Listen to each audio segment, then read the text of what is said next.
العلم هو النور الهادي والمفتاح لكل الخير، من يرد الله به خيرا في الدين يفقهه فيدري، نفهم بالعلم القرآن.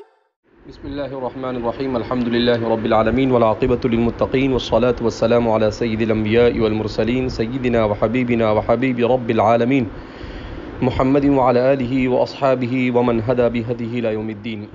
احادیث مبارکہ کے سلسلے میں جو مستشرقین زیادہ زہر افشانی کرتے ہیں ان کے نام ذکر کیے جا رہے تھے، جن میں پہلا نام گول زہر کا ہے، دوسرا نام سر ولیم میور کا ہے، اور اس کے بعد تیسرا نام شافت کا ہے.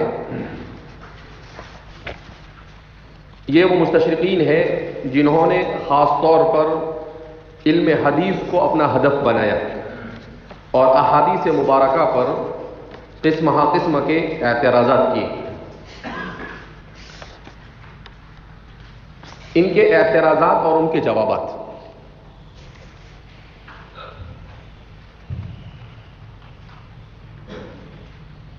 گول زہر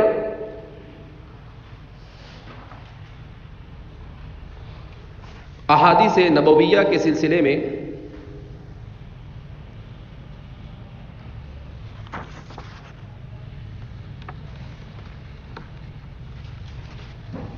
یہ اعتراض کرتا ہے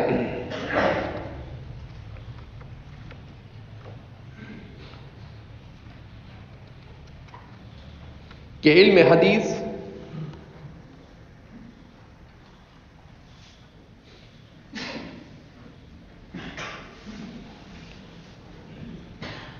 یہ دراصل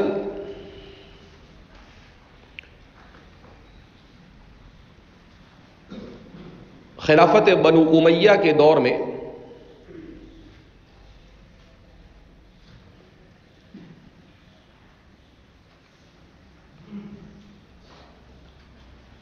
بعض لوگوں کو اپنے مفاد کے لیے استعمال کرتے ہوئے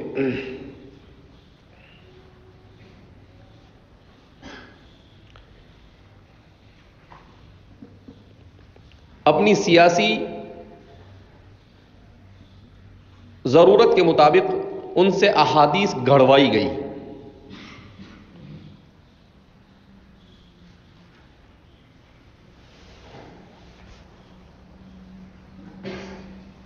اس سلسلے میں سیدنا حضرت ابو ہریرہ رضی اللہ تعالی عنہ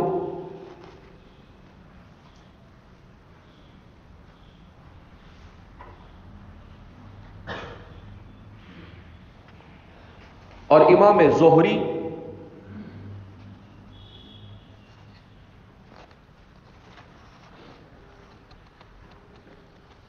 اور امام جریر طبری کو، جو تیسری صدی میں آئے، مورد الزام ٹھہراتا ہے.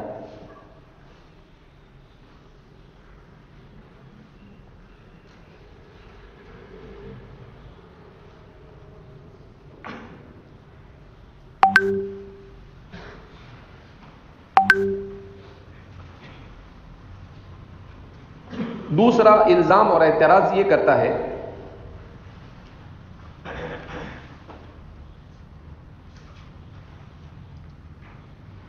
کہ وفات نبوی کے 90 سال کے بعد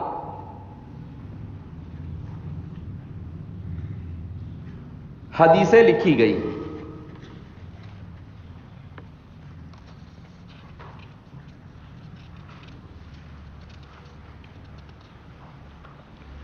اور اس کے لیے وہ سہارا لیتا ہے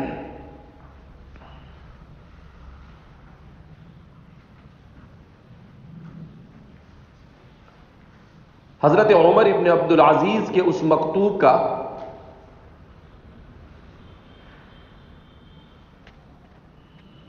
جس میں آپ نے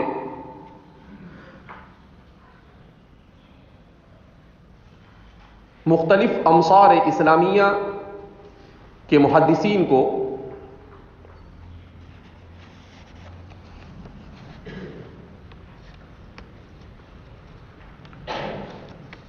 احادیث مبارکہ کو جمع کرنے کا حکم دیا.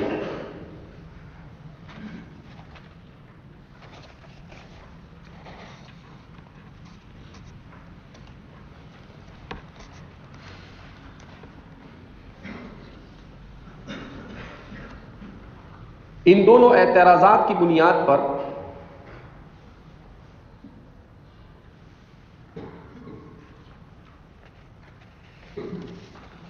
وہ پورے ذخیرے حدیث کو غیر معتبر قرار دینے کی ناکام کوشش کرتا ہے.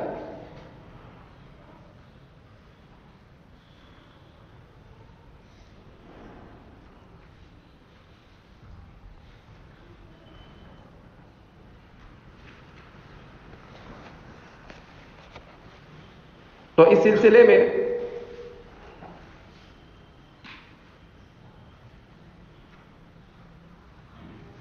پہلے اعتراض کا جواب یہ دیا جاتا ہے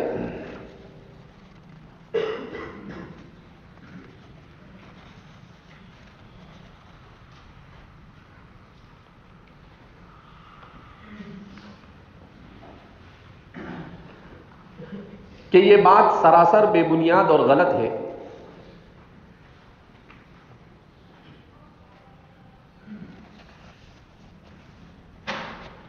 کہ حضرت ابو ہریرہ اور امام زہری وغیرہ نے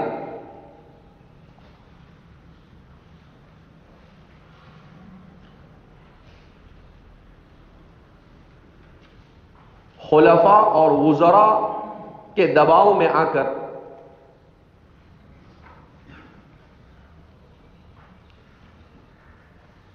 حدیثیں وضع کی.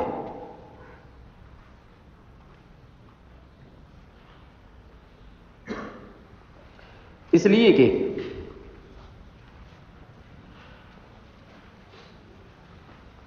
سیدنا حضرت ابو ہریرہ رضی اللہ تعالی عنہ یہ صحابی رسول ہیں.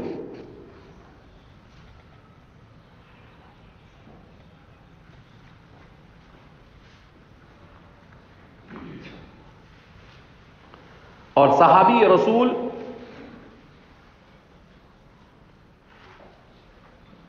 کبھی اپنی دنیاوی غرض کے لیے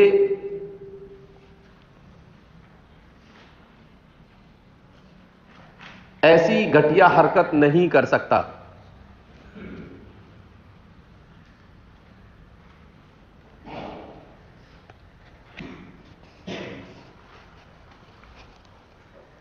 دوسرا جواب یہ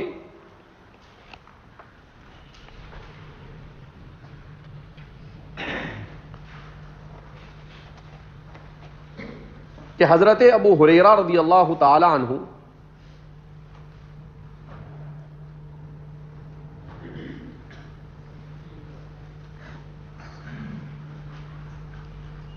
یمن سے تعلق رکھتے تھے.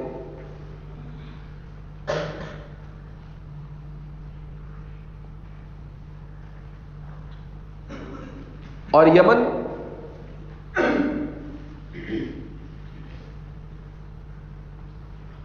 یہ اصول عرب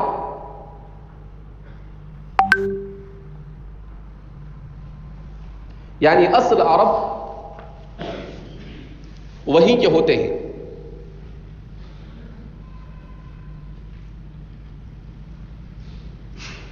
اور دنیا کے تمام تاریخ نویسوں نے اس کا اعتراف کیا ہے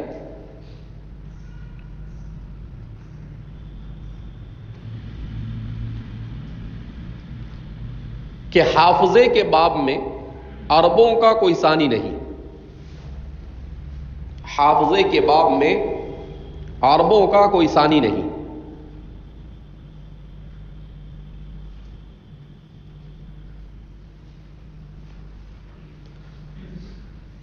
لہذا حضرت ابو ہریرہ سے اگر 5000 سے زائد حدیثیں مروی ہیں، لہذا اگر حضرت ابو ہریرہ سے 5000 سے زائد حدیثیں مروی ہے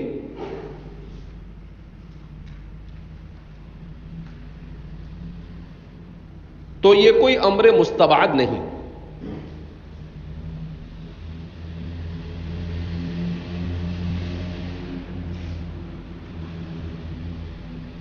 اس لیے کہ حضرت ابو ہریرہ رضی اللہ تعالی عنہ نے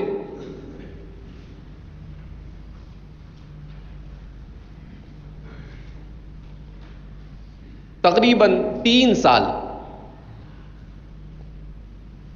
نبی کریم صلی اللہ علیہ وسلم کی معیت میں ایسے گزارے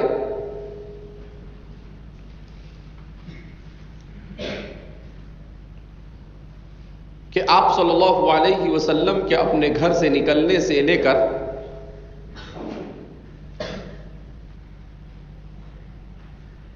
دوبارہ واپس ہونے تک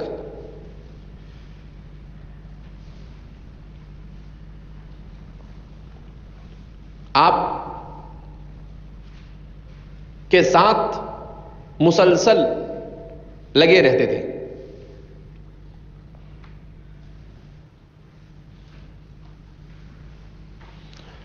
اور حضرت ابو ہریرہ نے ایسا زمانہ پایا صحبت رسول کا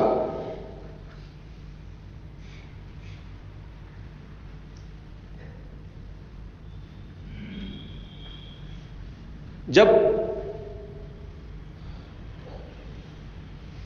اسلام کا پرچم پورے جزیرۃ العرب میں مکمل طور پر چھا چکا تھا.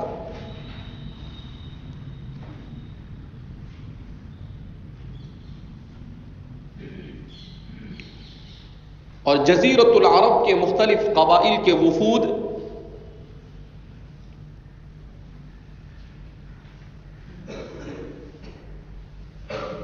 بکثرت دین سیکھنے کے لیے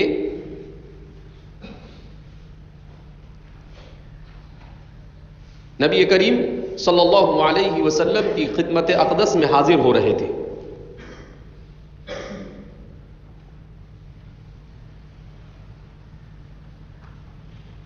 اور آپ صلی اللہ علیہ وسلم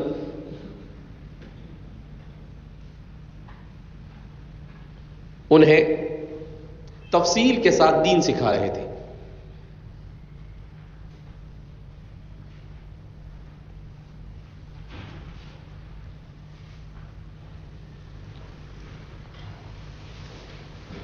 تو یہ حضرت ابو ہریرہ کے بارے میں سب سے پہلے تو یہ کہ چونکہ احادیث کا بڑا ذخیرہ سیدنا راویۃ الاسلام حضرت ابو ہریرہ رضی اللہ تعالیٰ عنہ سے مروی ہے، تو ان کو سب سے زیادہ غصہ حضرت ابو ہریرہ پہ آتا ہے کہ اتنی حدیثیں کیوں نقل کی. ارے نقل کی، تیرے باپ کا کیا جاتا ہے، تجھے کیوں تکلیف ہے بھائی. اسی لیے عرب کے ایک مفکر نے بڑا اچھا نام دیا حضرت ابو ہریرہ کو. کہا کہ ابو ہریرہ کون ہے؟ کہا انہو راویۃ الاسلام. کیا ہے وہ؟ اسلام کے درخت کو پانی دے کر زندہ رکھنے والے، اس کو راویہ کہتے ہیں. تو بالکل اسی لقب کے مصداق اور مستحق ہے سیدنا حضرت ابو ہریرہ رضی اللہ تعالیٰ عنہ. یہ مدرسہ صفہ کے سب سے ممتاز طالب علم ہیں.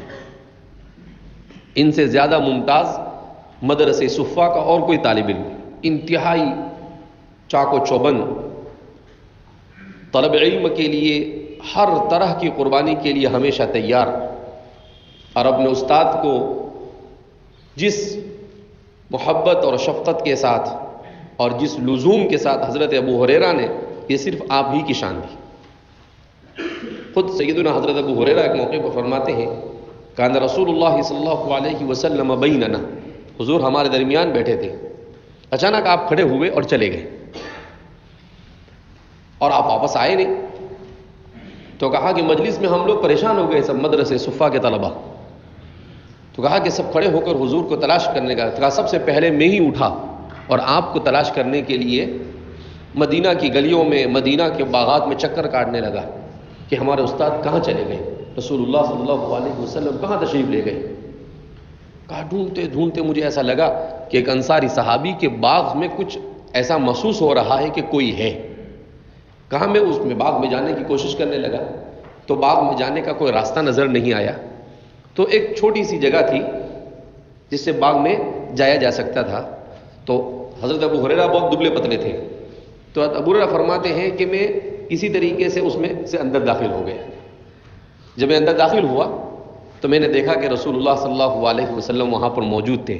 یعنی ایسے طالب علم کہ استاد کہاں ہے اس کی خوشبو بھی ان کو آ جاتی تھی. نہیں دیکھا، صرف اندازے سے وہاں پر کیا ہوئے، داخل ہوئے. یہ ان کے کمال محبت تھی.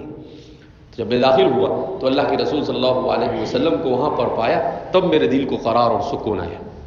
تو اس لیے حضرت ابو ہریرہ رضی اللہ تعالیٰ عنہ نے بڑی جد و جہد کی. اگرچہ 2.5 سال حضور کی خدمت میں، 2.5 سے 3 سال مشکل سے، اس لیے کہ خیبر کے موقع پر آپ تشریف لائے. اور اللہ کا کرنا ایسا کہ اللہ رب العزت کو ابو ہریرہ کو اپنے دین کے لیے استعمال کرنا تھا. تو بالکل صحیح موقع پر ابو ہریرہ کو حضور کی خدمت میں کیا کر دیا، بھیج دیا. کیوں؟ اس لیے کہ فتح مکہ ہو چکا تھا، اب پورے جزیرۃ العرب میں اسلام چھا چکا تھا. تو جب آپ مدینہ پہنچے خیبر کے بعد، تو ظاہر سی بات ہے کہ مکہ جزیرۃ العرب کا سپر پاور ہی جب ہار چکا تھا، یعنی قریش، تو اب ظاہر سی بات ہے کہ اب دوسرے کسی کی مجال نہیں تھی کہ وہ آپ صلی اللہ علیہ وسلم کے ساتھ مقابلہ کر سکے. تو سب سلنڈر ہو گئے اور سب نے کہا کہ بھئی اب تو اسی میں عافیت ہے، جا کر اسلام کیا کر لیا جائے، قبول کر لیا جائے. اس لیے اب یہ وفود آنا شروع ہوئے. بنو ثقیف کا وفد آیا، بنو تمیم کا وفد آیا، بڑے بڑے عربوں کے جو قبائل تھے وہ سارے کے سارے وفود آتے. اب آپ صلی اللہ علیہ وسلم ان کو دین سکھاتے اور ابو ہریرہ وہیں پر بغل میں بیٹھے ہوتے. تو آپ صلی اللہ علیہ وسلم جس وقت تو پورا دین سکھا رہے تھے، وہی موقع ان کو ملا.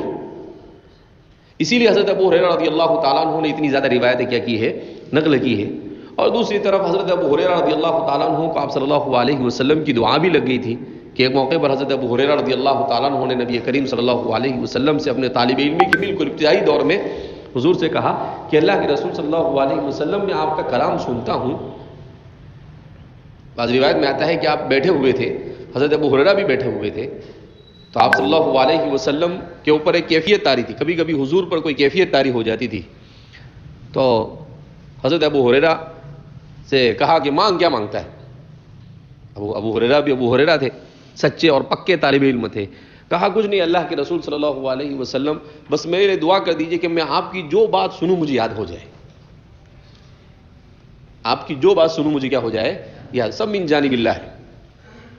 تو اللہ کے رسول صلی اللہ علیہ وسلم نے، بعض روایتوں میں آتا ہے کہ آپ سے کہا کہ اپنا دامن کیا کر دو، پھیلاؤ. آپ صلی اللہ علیہ وسلم نے دم کر دیا اور کہا اس کو سمیٹ لو. کہا 2 مرتبہ 3 مرتبہ ایسا کیا. اور پھر اس کے بعد ابو ہریرہ کہتے ہیں کہ بس 1 مرتبہ سنتا تھا تو میرے کمپیوٹر میں وہ فکس ہو جاتی تھی. اس کے بعد بھولنا بھی چاہتا تھا تو بھول پاتا تھا نہیں.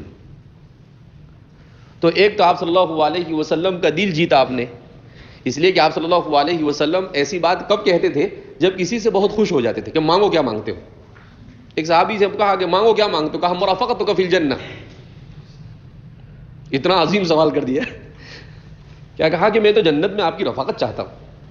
کہا کہ سألت عن عظیم، کہا کہ بہت بڑی چیز مانگ لی آپ نے. کہا اور کچھ مانگ، کہا کہ لا مرافقتک فی الجنہ. مزید ہو گئے. کہا نہیں، جنت میں آپ کے ساتھ کے علاوہ دوسرے کوئی نیچا سودا نہیں کروں گا میں.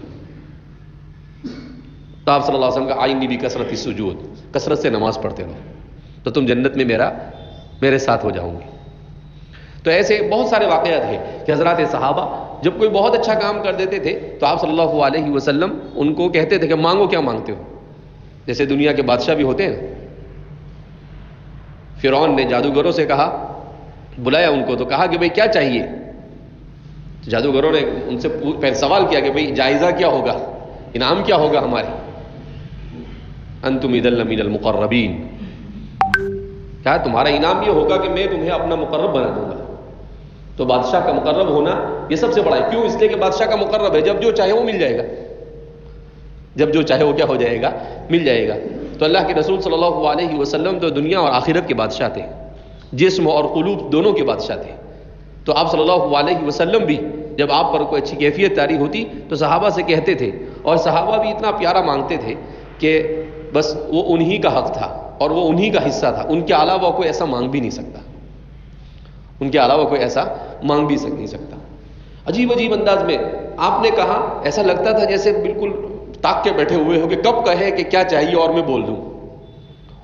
تو اسی لیے آپ صلی اللہ علیہ وسلم جب بھی کوئی اچھی خدمت کرتا تھا اس کو دعا دیتے تھے حضرت عبداللہ بن عباس نے خدمت کی، آپ صلی اللہ علیہ وسلم، حضرت میمونہ اپنی خالہ کے یہاں پر سوئے، 10 سال کا بچہ ہے. کتنے سال کا ہے؟ 10 سال کا بچہ. 10 سال عمر کیا ہوتی ہے؟ کھیل کے نکالتے ہیں ہمارے. تو کیا کہتے ہیں معلوم؟ کہا کہ میرے دل میں یہ داعیہ پیدا ہوا کہ میں دیکھوں کہ حضور رات میں کیسے عبادت کرتے. کتنے سال کا بچہ ہے؟ 10 سال کا بچہ. اور کیا دیکھنے چاہ رہا ہے؟ عبادت رسول باللیل، کہ رات میں حضور کی عبادت کیسے ہوتی. تو میں نے کہا آپ سے اجازت طلب کی، اگر آپ کی اجازت ہو تو میں آج آپ میری خالہ کے یہاں پر آپ کی باری ہے تو میں وہیں سو جاؤں. کہا کہ ٹھیک ہے اجازت ہے. اب فرماتے ہیں کہ کمرہ بہت چھوٹا تھا، کوئی جگہ نہیں تھی، تو مجھے پاؤں کے پاس جو جگہ تھی میں سو سکوں اتنی جگہ تھی، وہاں پر مجھے سلا دیا. اب کہا میں تو سونے کے لیے تھوڑی آیا تھا، 10 سال کا بچہ ہے. کتنے سال کا بچہ ہے؟ 10 سال کا. بولتا ہے میں سونے تو آیا نہیں تھا، میں انتظار کرنے لگا کہ حضور کب عبادت کے لیے اٹھتے ہیں. کہا کہ جب آپ صلی اللہ علیہ وسلم تہجد کی نماز کے لیے اٹھے تو آپ استنجے سے فارغ ہونے کے لیے گئے، تو میں سمجھ گیا کہ آپ صلی اللہ علیہ وسلم ابھی آ کر وضو کریں گے. تو میں جلدی سے اٹھا اور آپ صلی اللہ علیہ وسلم کے ابریق میں آپ کا جو لوٹا تھا اس میں پانی بھرا اور وضو کرنے کی جگہ پر رکھ دیا اور چپکے سے آ کر واپس ہو گئے. تو آپ صلی اللہ علیہ وسلم تشریف لائے اور آپ نے دیکھا کہ کسی نے پانی رکھ دیا ہے. آپ سمجھ گئے کہ عبداللہ بن عباس کے علاوہ کسی کا کام نہیں ہے، اس لیے کہ عبداللہ بن عباس سویا ہی اس لیے ہے یہاں پر. تو آپ صلی اللہ علیہ وسلم بہت خوش ہوئے، کہتے کہ ایک چھوٹا سا بچہ ہے اور کتنا سمجھدار ہے.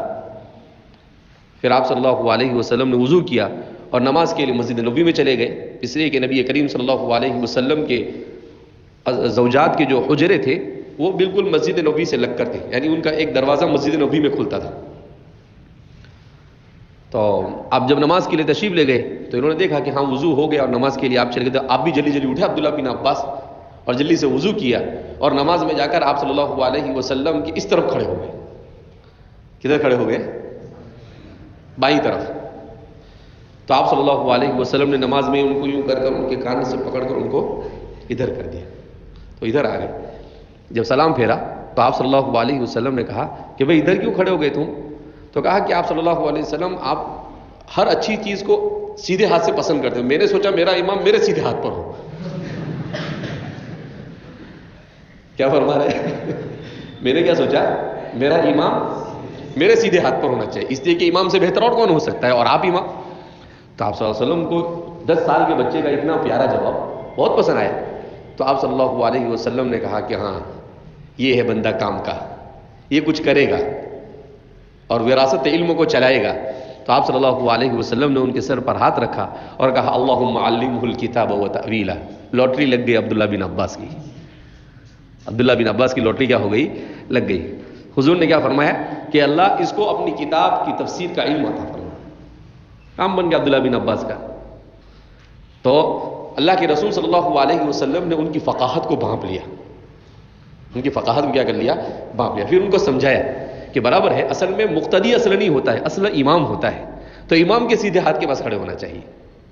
حضور نے سمجھایا پھر ان کو کہ اصل کون ہوتا ہے؟ امام. تو مقتدی کو امام کے سیدھے ہاتھ پر ہونا چاہیے، نہ کہ امام کو مقتدی کے سیدھے ہاتھ پر. اس لیے کہ اس صورت میں تو امام تابع ہو گیا مقتدی کے. امام کس کے تابع ہو گیا؟ مقتدی کے. جبکہ مقتدی کو امام کے تابع ہونا چاہیے. مقتدی کو کس کے تابع ہونا چاہیے؟ امام کے تابع ہونا چاہیے. بہرحال تو حضرت ابو ہریرہ رضی اللہ تعالیٰ عنہ کو برا بھلا کہا جائے، یہ غیرت ایمانی کبھی اس کو پسند کر سکتی نہیں. لعنت ہو ان لوگوں پر جو سیدنا حضرت ابو ہریرہ رضی اللہ تعالیٰ عنہ کو برا بھلا کہتے ہیں، اور ایسے لوگ فرشتے بھی چھوڑیں گے نہیں ان کو، اور چھوڑنا بھی نہیں چاہیے. چھوڑنا بھی چاہیے نہیں. تم کو ملا نہیں ملا، کوئی نہیں ملا، تو ان کو حضرت ابو ہریرہ ہی ملے جس نے کیسی کیسی مشقتیں برداشت کی. سیدنا حضرت ابو ہریرہ رضی اللہ تعالیٰ عنہ فرماتے ہیں کہ کئی دنوں تک صفہ میں کھانا نہیں ملتا تھا. کیا نہیں ملتا تھا؟ تو کہا جب کھانا نہیں ملتا تھا تو بھوک سے نڈھال ہو جاتا تھا، اور جب بھوک سے نڈھال ہو جاتا تھا تو میں مدینہ کی گلیوں کے اندر میں چکر کھا کر گر جاتا تھا اور میں بے ہوش ہو جاتا تھا.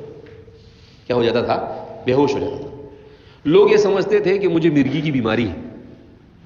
کیا سمجھتے تھے لوگ؟ کہ مجھے اور فرماتے واللہ ما بی مرض، رب ذوالجلال کی قسم مجھے کوئی مرگی کی بیماری تھی. انما هو الجوع.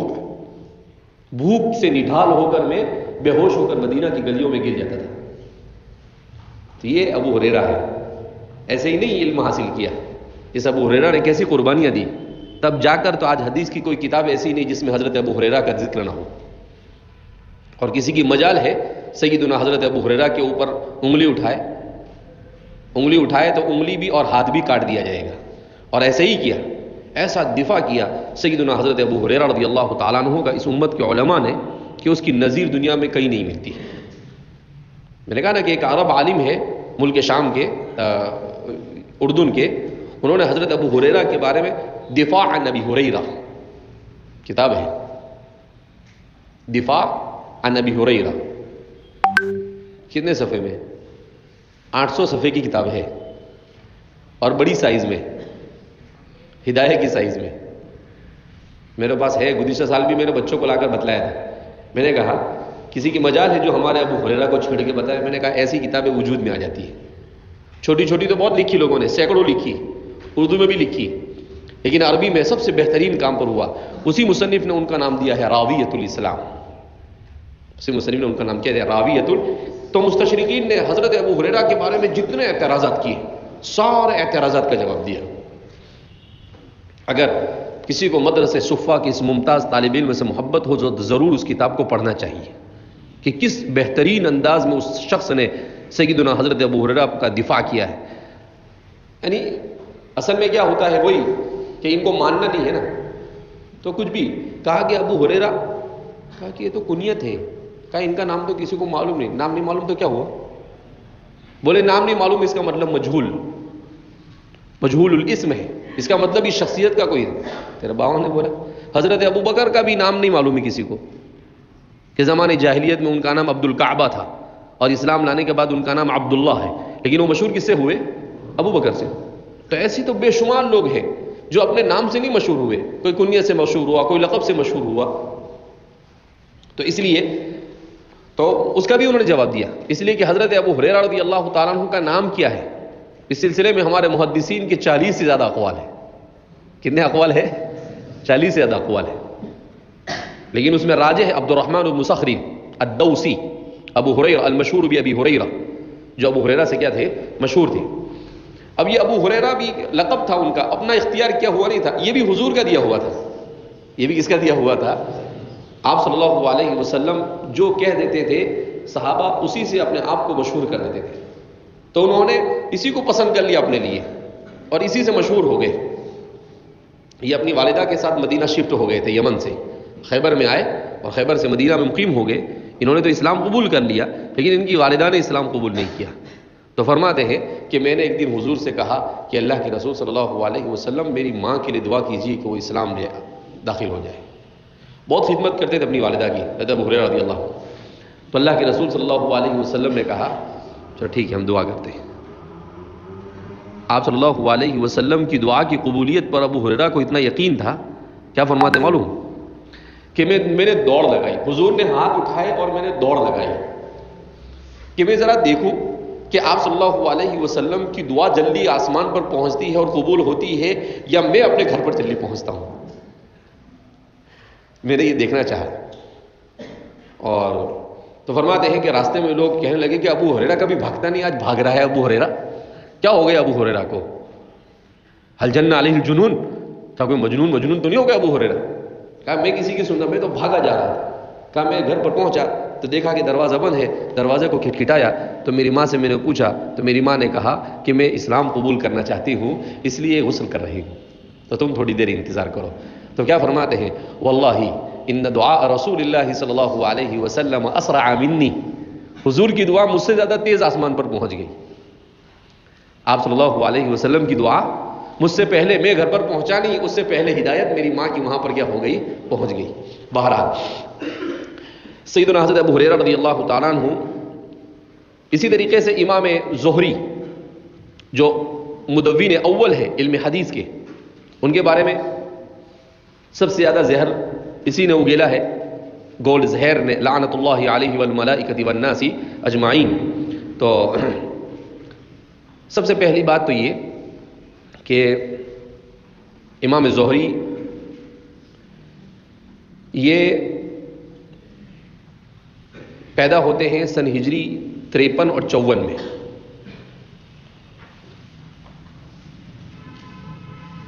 اور ظاہر سی بات ہے 20-25 سال تو انسان کو علم حاصل کرتے لگتے ہیں. تو جس وقت آپ علم حدیث کے اونچے مقام پر پہنچتے ہیں وہاں تک تو بنو امیہ اپنے زوال کی طرف ڈھلنے لگی تھی. حضرت عمر بن عبدالعزیز کا دور آیا, اسی کے بعد سے آپ کے انتقال کے بعد ہی سے بنو امیہ یہ ان کا زوال کیا ہو چکا تھا, شروع ہو چکا تھا. تو امام زہری کے بارے میں یہ کہنا کہ انہوں نے بنو امیہ کے مفاد میں حدیثیں گھڑی, یہ سراسر بے بنیاد اور غلط ہے. کیوں؟ اس لیے کہ امام زہری یہ حضرات صحابہ کے اجل تلامذہ میں سے ہیں, حضرات صحابہ کے اجل تلامذہ میں سے ہیں. امام ابو حنیفہ کے بھی اساتذہ میں آپ کا شیوخ میں شمار ہوتا ہے امام زہری کا, اور آپ مدینہ میں مقیم تھے. صحابہ کی اتنی بڑی تعداد وہاں پر موجود تھی کہ صحابہ کے ہوتے ہوئے کسی کی مجال نہیں تھی جو احادیث کو گھڑے. ایک بات تو یہ. دوسری بات یہ کہ امام زہری انہیں ضرورت کیا تھی حدیثوں کو گھڑنے کی؟ ان کو ضرورت کیا تھی؟ بس یہ لوگ کیوں کہتے ہیں امام زہری کو کہ امام زہری نے حدیثیں گھڑی بنو امیہ کے کہنے پر؟ کہا کہ یہ بنو امیہ کی مجلس میں بکثرت آتے تھے. یہ بات اچھی طرح سے سمجھ لینی چاہیے کہ خلافت اسلامیہ جو ہوتی تھی وہ خلافت اسلامیہ ہوتی تھی, اور خلافت اسلامیہ میں خلفاء کو علماء کے بغیر چارے کار تھا ہی نہیں. ان کو اپنے ہر مسئلے میں علماء کو پوچھنا پڑتا تھا. تو ظاہر سی بات ہے کہ جب بھی ان کو کوئی مسئلہ درپیش ہوتا تھا تو وہ کس کی طرف رجوع کرتے تھے؟ علماء کی طرف رجوع کرتے تھے.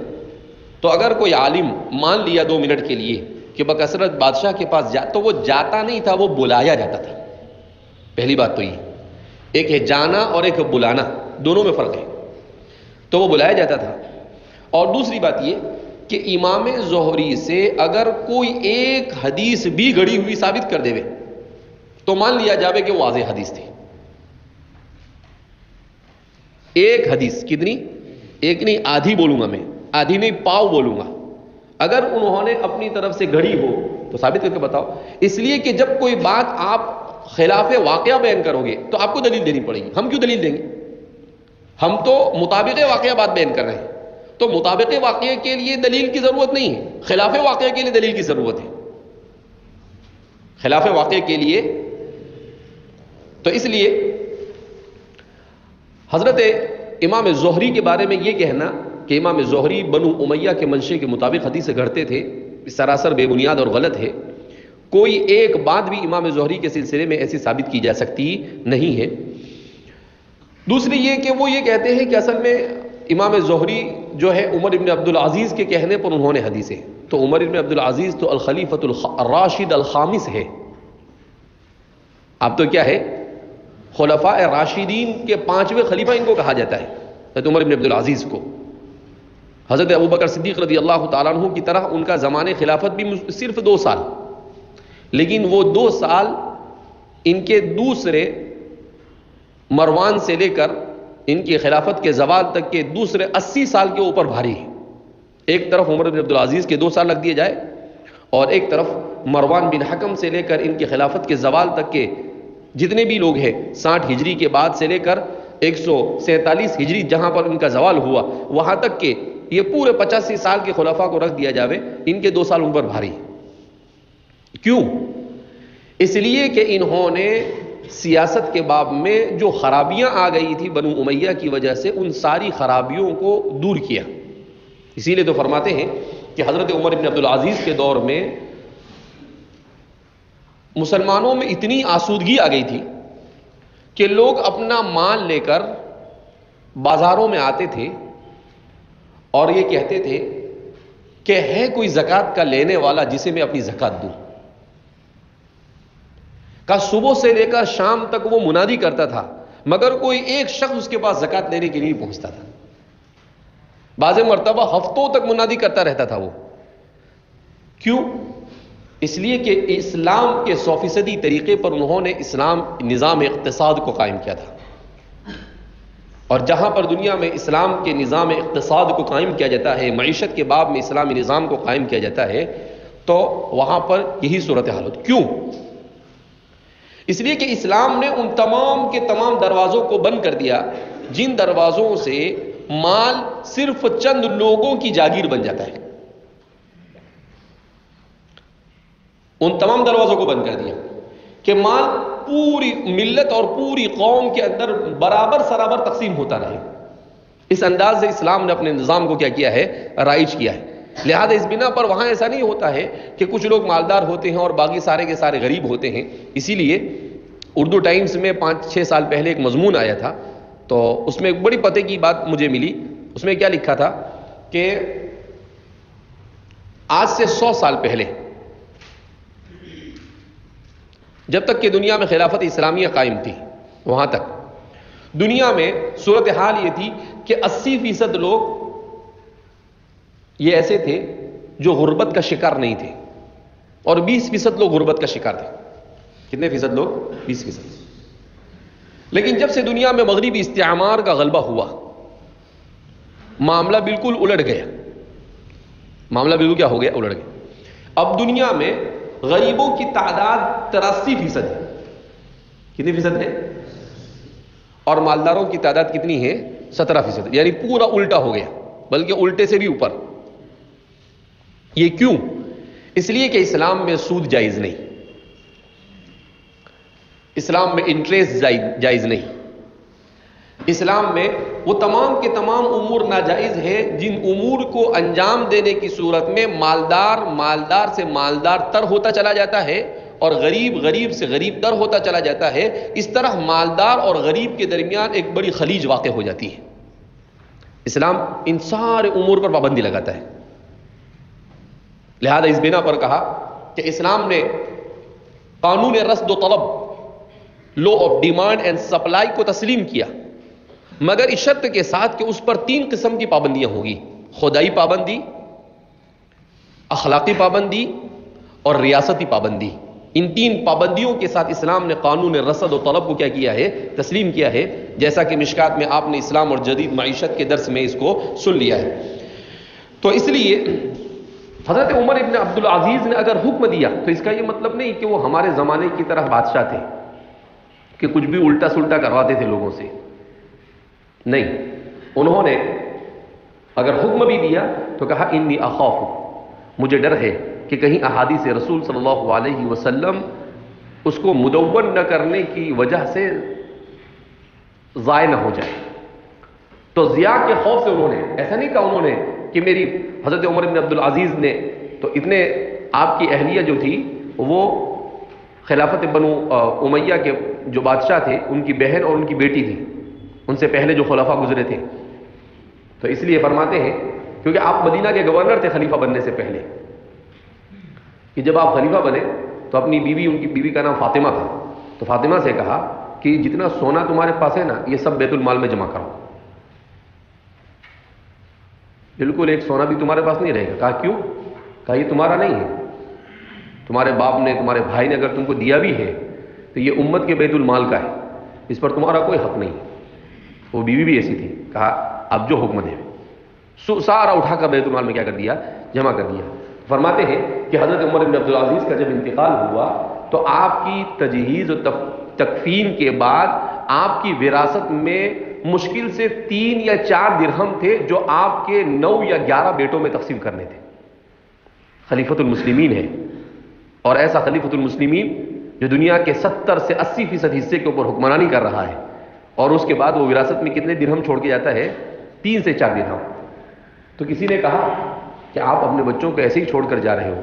کہا کہ لن یضیعہ اللہ ابدا، اللہ انہیں کبھی ضائع نہیں کرے گا۔ اور فرماتے ایسے ہی ہوا کہ ان کے بعد کے خلفاء کے دور میں جو لوگ اپنے اولاد کے لیے بہت کچھ چھوڑ کر گئے بادشاہ، لیکن وہ حلال طریقے سے نہیں تھا، تو کیا ہوا؟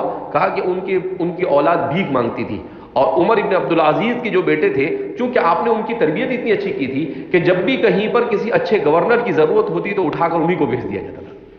تو ان کے سارے بیٹے مختلف خطوں کے اندر میں کیا بنے؟ بعد میں چل کر گورنر بنے۔ اور آسودگی کے ساتھ زندگی کیا کہ انہوں نے گزاری.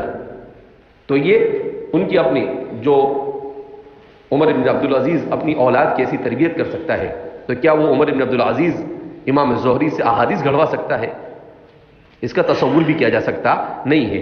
لہذا امام زہری کے بارے میں اس کے بعد منکرین حدیث جو ہے کہتے ہیں نا کہ کیتلی زیادہ گرم ہوتی ہے چائے سے، چائے کم گرم ہوتی ہے اور کیتلی جس میں وہ ہوتی ہے وہ کیا ہوتی ہے؟ زیادہ گرم ہوتی ہے. تو یہ بھی ایسے ہی ایک منکر حدیث ہے تمنا عمادی، اس نے ایک کتاب لکھی. ہمارے ایک ساتھی تھے مولانا یوسف آنٹی، تو وہ ایک مرتبہ ادھر اندور گئے کوئی بیان کرنے کے لیے، یہاں پڑھاتے تھے پہلے. تو کچھ لوگوں سے ان کی ملاقات ہوئی تو ان لوگوں نے کہا کہ امام زہری شیعہ ہے اور امام طبری بھی شیعہ ہے. تو مولانا یوسف آنٹی نے کہا کہ کیسی بات کرتے ہو؟ کہا ہاں ہمارے پاس کتاب ہے. اور کہا وہ اتنی موٹی کتاب لے کر آئے اور ان کو پکڑا دکھا کہ دیکھو یہ کتاب. تو انہوں نے وہ کتاب لے لی اور لے کر آئے یہاں. دوسرے دن میری ملاقات ہوئی تو کہا کہ یار مولانا یہ عجیب کتاب ہے. میں نے کہا کیا ہوا؟ کہا کہ دیکھو اس میں لکھتا ہے مصنف کہ امام زہری بھی شیعہ ہے اور امام طبری بھی شیعہ ہے. تو میں نے ایسی ورق گردانی کی بھی، میں سمجھ گیا کہ ان فیہا لگھوٹالہ، اس میں کچھ نہ کچھ گھوٹالہ لگتا ہے. تو میں نے دیکھا مصنف کون ہے تو لکھا تھا اس پہ تمنا عمادی. میں نے کہا ہاں سراغ ملا اس کا. میں نے کہا مولانا یہ تو منکر حدیث ہے. یہ کیا ہے؟ منکر حدیث ہے. پھر اس کے بعد ان کو بہت ساری چیزیں بتلائی. تو اس نے کیا کیا، 350-400 صفحے کی کتاب لکھی اور اس میں کہا کہ امام زہری بھی شیعہ اور امام طبری بھی شیعہ. یعنی تفسیر کی جتنی چیزیں ہمارے پاس آئی وہ بھی علیاذ باللہ کہاں سے آئی؟ شیعہ لوگوں سے آئی. اور حدیث بھی پوری شیعہ سے آئی. یعنی تفسیر بھی ہمارے پاس غلط ہے اور حدیث بھی غلط ہے. تو اس نے کیا کیا کہ اصل میں طبری نام کے تاریخ اسلام میں مختلف شخصیتیں گزری ہیں. ان میں ایک طبری شیعہ تھے. تو وہ جو شیعہ طبری تھے ان کے بارے میں جتنا محدثین اور مورخین نے ذکر کیا تھا وہ سب اٹھا کر سنی طبری کے اوپر فٹ کر دیا اور کہا کہ دیکھو حدیث کی یہ تاریخ کی شواہد سے ثابت ہوتا ہے کہ یہ شیعہ ہے. جبکہ طبری شیعہ الگ ہے اور طبری سنی الگ ہے. یہی صورتحال زہری کے ساتھ بھی ہوتی ہے. طبری کے سلسلے میں تو بیان کیا جاتا ہے کہ 9 یا 13 طبری سے مشہور لوگ ہیں جن میں سے کچھ شیعہ ہے، کچھ معتبر ہے، کچھ غیر معتبر ہے. اسی طریقے سے زہری نام کے بھی 7-8 لوگ ہیں، ان میں ایک شیعہ تھے. تو ان کے ساری چیزیں اٹھا کر اس پر نقل کر دیا. اس کو کیا معلوم؟ اس کو ایسا تھا کہ لوگ کا کتابیں کی طرف مراجعات کرنے والے ہیں، لیکن اس کو نہیں معلوم کہ لوگ بیٹھے ہوئے ہیں مراجعات کرنے والے. اسی لیے پاکستان کے ایک غیر مقلد عالم تھے لیکن کام بڑا اچھا کیا انہوں نے، مولانا عبد الرحمن کیلانی. معتدل تھے، تشدد نہیں تھا ان میں. تو انہوں نے کتاب لکھی آئینہ پرویزیت. کیا کتاب لکھی؟ آئینہ پرویزیت. زیادہ نہیں، صرف 1000 صفحے کی. کتنے صفحے کی؟ 1000 صفحے. تو اس آئینہ پرویزیت میں جتنے منکرین حدیث ہیں ان سارے کے سارے منکرین حدیث کا پوسٹ مارٹم کیا. تو اس میں تمنا عمادی کے بارے میں انہوں نے لکھا کہ تمنا عمادی جو ہے یہ منکرین حدیث کا امام الجرح و تعدیل ہے. تو میں بہت ہنسا. مولانا یوسف صاحب کے ساتھ ہم بیٹھے تھے. میں نے کہا ان کے یہاں تضاد دیکھو مولانا. تو بولے کیا ہوا؟ میں نے کہا ایک طرف حدیث کو مانتے نہیں اور دوسری طرف انہی میں سے ایک امام الجرح و تعدیل بھی بن جاتا ہے. ارے بھائی تم مانتا نہیں پھر امام کیسا بنا؟ سوچنے جیسی بات ہے نا. جب آپ حدیثوں کو مانتے ہی نہیں ہیں تو پھر آپ امام بننے کی کیا ضرورت ہے آپ کو؟ تو وہ خود ہی بنا دیتے امام کسی کو بھی اٹھا کے. تو امام الجرح و تعدیل ان کا مانا جاتا ہے، تمنا عمادی. تو بہرحال یہ مستشرقین کی طرف سے امام زہری اور حضرت ابو ہریرہ پر جتنی بھی باتیں بیان کی گئی ہے یہ سراسر بے بنیاد ہے اور غلط ہے.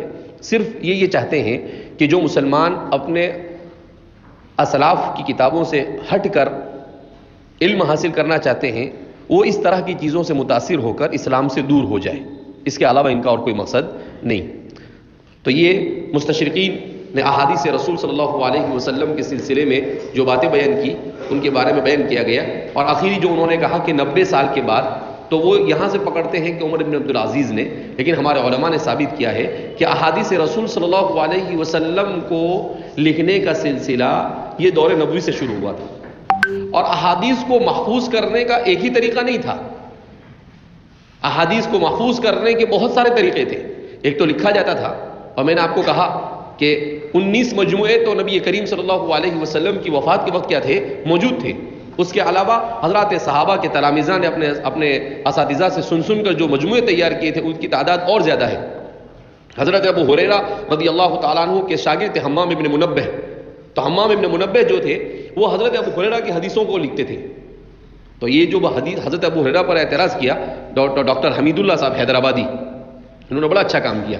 انہوں نے کہا کہ صحیفہ حمام ابن منبہ کو کہیں ڈھونڈنا چاہیے، تو پوری دنیا کے کتب خانوں کو کھنگالا اور کہیں سے ان کو ہاتھ لگ گیا صحیفہ حمام ابن منبہ، جو حضرت ابو ہریرہ کے تلمیذ تھے، جو حضرت ابو ہریرہ کی مجلس میں بیٹھ کر حدیث یاد کرتے تھے، اور انہوں نے کہا کہ میں نے 3 مرتبہ یہ پورا مجموعہ حضرت ابو ہریرہ کو سنایا۔ تو انہوں نے اس کو نکالا، اس کو ان مخطوطے کے اوپر تحقیق اور تخریج کا کام کیا، یعنی پہلی صدی ہجری کا لکھا ہوا، ان کے ہاتھ کا لکھا ہوا، اور پھر اس کے بعد انہوں نے ثابت کیا کہ جتنی بھی حدیثیں حضرت ابو ہریرہ کی اس میں مروی ہے صحیفہ حمام ابن منبہ میں، یہ تمام کے تمام حدیثیں صحاح ستہ میں پائی جاتی ہے، اور کہاں پر پائی جاتی ہے؟ تو کہا کہ اگر ابو ہریرہ نے ایسے ہی ہوا میں حدیثیں بیان کی ہوتی تو پھر یہ اتنی زبردست مطابقت کہاں سے آتی؟ تو اس لیے یہ خواہ مخواہ کی باتیں ہیں۔ حضرات صحابہ اور عربوں کے حافظے کے واقعات اگر انسان سنتا ہے تو انسان حیران رہ جاتا ہے کہ کیسے ان کے حافظے ہوا کرتے تھے۔ حضرت مولانا سرفراز خان صفدر رحمۃ اللہ علیہ، انہوں نے حفاظ حدیث یا حفظ حدیث کے نام سے ایک چھوٹا سا رسالہ لکھا ہے، اس میں لکھا ہے کہ کون سے محدث کو کتنی لاکھ حدیثیں یاد تھی۔ کسی کو 1 لاکھ، کسی کو 2 لاکھ، کسی کو 3 لاکھ، کسی کو 5 لاکھ، کسی کو 7 لاکھ، کسی کو 9 لاکھ، کسی کو 10 لاکھ حدیثیں یاد تھی۔ 10 لاکھ حدیثیں کیا ہوتی تھی، ان کو یاد ہوتی تھی۔ اصل میں کیا ہے، اپنا دماغ کام نہیں کرتا ہے تو اپنے ہی کے اوپر المرء یقیس علی نفسہ، انسان اپنے اوپر دوسرے کو بھی قیاس کرتا ہے، اپنا بھی کام کرتا ہے مگر کام اس سے کام لینا نہیں آتا ہے۔ کیوں؟ اپنے کو تو کھانا چاہیے، اپنے کو تو سونا چاہیے، تو ظاہر سی بات ہے کام کہاں سے کرے گا؟ تو ایسا نہیں ہے، ورنہ سائنس خود اس بات کو تسلیم کرتی ہے کہ انسان کا حافظہ اور انسان کا جو اللہ نے جو انسان کو کیپیسٹی دی ہے وہ اتنی بڑی ہے کہ انسان جو اس کا حافظہ دیا گیا ہے، اس حافظے کے اوپر انہوں نے لکھا ہے کہ انسان کا جو حافظہ ہے، اس حافظے میں 750 سال تک اگر ریکارڈ کیا جاوے تو وہ سارا ریکارڈ ویڈیو اور صورت کے ساتھ محفوظ ہو سکتا ہے۔ کتنے سال تک؟ 750 سال کا، 750 سال، یعنی مسلسل اگر انسان کے دماغ کے اندر ایک کیمرہ لگایا جاوے اور اس کیمرے کو انسان کے دماغ میں فٹ کر دیا جاوے اور 750 سال تک اس کی ویڈیو، سب سے زیادہ جی بی اور جگہ کون لیتا ہے؟ ویڈیو لیتا ہے۔